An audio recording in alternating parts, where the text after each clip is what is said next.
Bonsoir, bienvenue dans votre édition Betsen.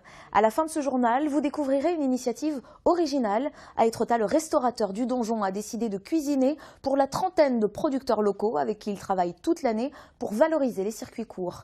Coup de projecteur également sur un exercice de sécurité plus vrai que nature, organisé ce matin au tunnel Génère du Havre avant sa réouverture. Mais on commence avec la réaction des Gilets jaunes havrais suite aux annonces du Premier ministre ce midi. Les annonces du jour ne changent rien. Les Gilets jaunes maintiennent leur action sur le rond-point d'Octeville. La hausse programmée des taxes sur le carburant est suspendue pour 6 mois, tout comme l'augmentation du gaz, de l'électricité et la mise en place du nouveau contrôle technique. Des mesures qui devaient entrer en vigueur le 1er janvier prochain. Mais ce moratoire est loin d'être suffisant pour satisfaire ces Gilets jaunes. Il a fait reculer pour mieux sauter. Dans 6 mois, en fait, on va reposer le même problème. Les taxes qu'ils nous avaient imposées au mois de janvier, ils vont nous imposer au moment des vacances où tout le monde va être parti et ça va passer comme une lettre à la poste. Eux réclament l'annulation pure et simple de ces mesures. On va rester ici. On va passer Noël ici si on peut, même le jour de l'an s'il le faut. Je pense qu'il faut que tous les blocus sur la France pensent que plus on va résister, et à un moment ou un autre, il va falloir qu'ils cèdent. Au 18e jour de mobilisation, la vie continue de s'organiser sur ce barrage filtrant. Les dons d'automobilistes affluent, comme ce bois de palettes, de quoi tenir encore plusieurs jours. Oui, bonjour madame, je vous téléphone parce que je suis témoin d'un accident sur le Havre, à la sortie du tunnel Génère. L'alerte est donnée, l'exercice de secours peut commencer. Dans le tunnel Génère, plusieurs voitures sont accidentées. Le carambolage a provoqué un début d'incendie avec de nombreuses victimes. Je sens plus mes mains et j'ai mal au cou, j'ai très mal au cou. Les premiers secours arrivent. Est-ce qu'il y a des blessés? Pour évaluer la situation et l'état des blessés. Vous venez vers le feu là, j'ai du monde à sortir. Il faut le sortir.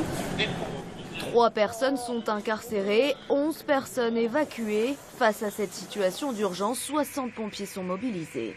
Dès qu'on a le camion, on a tout ce qu'il faut pour nous sortir correctement.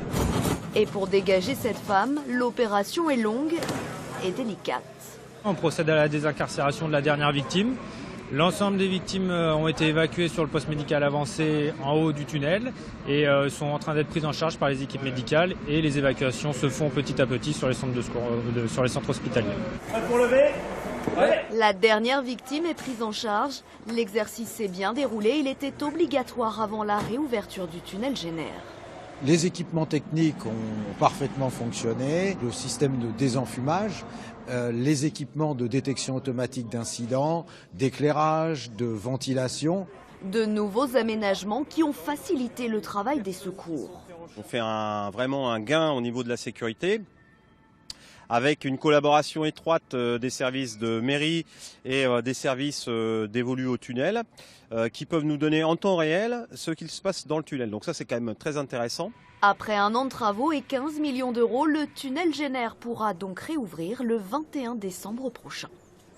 Il y a de la citronnelle de Madagascar, la sauge ananas. Sous ces serres, des ocas du Pérou, de la coriandre vietnamienne, de la verveine d'Argentine, bref, des plantes du monde entier entièrement cultivées en agriculture biologique. C'est des pousses de fleurs de capucine. Pour décorer des plats, c'est très joli, elles sont consommables aussi. À la tête de l'exploitation, Gladys Eudes, passionnée depuis toujours par la botanique, elle a décidé de faire de sa passion son métier. C'est vraiment ce que j'avais envie. C'est les fleurs, les aromatiques, les petits légumes que tout le monde ne connaît pas spécialement. Il faut refaire découvrir aux gens ce qui existe vraiment. Enfin, il y a plein de choses, c'est infini en fait. Gladys s'est lancée dans le maraîchage il y a 2 ans maintenant à Cauville-sur-Mer grâce aux parcelles agricoles mises à sa disposition par la CODA. Ces herbes et ces légumes, elle les vend sur les marchés de la Pointe de Caux, mais au fil des mois, ils se sont très vite retrouvés sur les tables des chefs de la région, comme celle de Gabin Bouguet, à la tête d'un restaurant gastronomique à Étretat. Les mini-légumes, là, ça me sert généralement d'accompagnement pour mes plats. Après, j'ai du chouquel, qui est un produit que je mets à la carte en ce moment. Je le fais frire. Faire travailler des petits producteurs, c'est important. On a un vivier en Normandie qui est très important. On peut trouver tous les produits dont on a besoin. Pour préserver et soutenir ces producteurs locaux sur lesquels ils s'appuient depuis 15 ans, le domaine Saint-Clair les a invités à venir déguster leurs produits au fil d'un dîner préparé par le jeune chef. Le tartare de bar, comme on le fait à l'habitude, on s'apprévisionne essentiellement à la criée de Fécamp. On est assoiffé aujourd'hui de découvrir les pépites, les récoltants, les artisans, les éleveurs, les pêcheurs, les gens qui travaillent en fait avec de la sincérité. Il est préférable de suivre et de soutenir des éleveurs et des pêcheurs qui ont dans leur ADN, dans leurs histoires familiales, une mémoire incroyable du savoir-faire. Un savoir-faire et des produits qui seront ce soir encore utilisés par de grands chefs normands. Ils cuisineront tout un dîner au profit cette fois des Restos du Cœur. Tu penses que c'est quoi? Un ananas, un oignon, je sais pas. Un indice? C'est épluché et après c'est râpé. Vous l'avez sur le bout de la langue? Il s'agit simplement d'un céleri.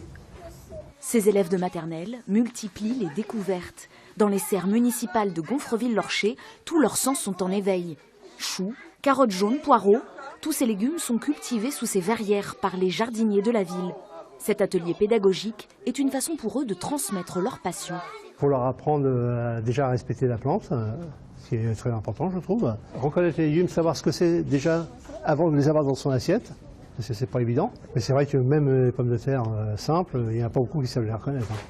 Après la reconnaissance visuelle et olfactive, c'est l'heure de se retrousser les manches avec la plantation de bulbes de tulipes. Qu'est-ce qu'il faut d'abord? Un pot. Voilà, il faut d'abord un pot. En quelques minutes, nos apprentis jardiniers maîtrisent toutes les étapes. Je mets de la terre, après je mets des bulbes.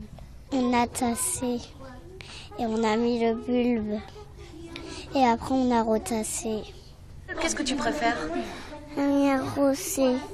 L'arrosage nécessite lui aussi un peu de technique. Tu le prends plus loin déjà, ça va? Hop. Et comme ça tu as un beau jet, tu vois? D'ici au mois d'avril, 25 belles tulipes devraient éclore. Elles auront contribué à semer la graine du jardinage. Voilà, c'est la fin de ce journal. Merci de votre fidélité. Excellente soirée à tous.